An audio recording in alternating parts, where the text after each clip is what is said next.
Le second projet de loi sur les 35 heures a été présenté aujourd'hui en Conseil des ministres par Martine Aubry.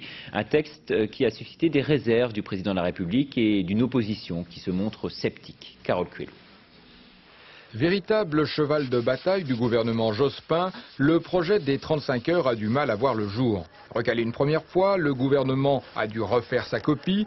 Un second projet de loi a été proposé aujourd'hui en Conseil des ministres. Concrètement, les salariés passeront aux 35 heures le 1er janvier 2000, seulement dans les entreprises de plus de 20 employés.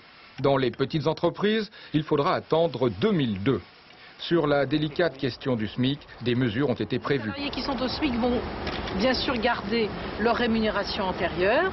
Ils auront une indemnité compensatrice qui continuera à évoluer, c'est-à-dire que non seulement ils gardent leur salaire antérieur, mais que leur salaire va continuer à augmenter comme le salaire mensuel des autres Français, donc en gagnant en pouvoir d'achat. En contrepartie, pour aider les entreprises à amortir la hausse du coût du travail et les inciter à embaucher, le gouvernement a prévu un allègement des charges sociales. Le projet de loi sur les 35 heures provoque une levée de boucliers à droite.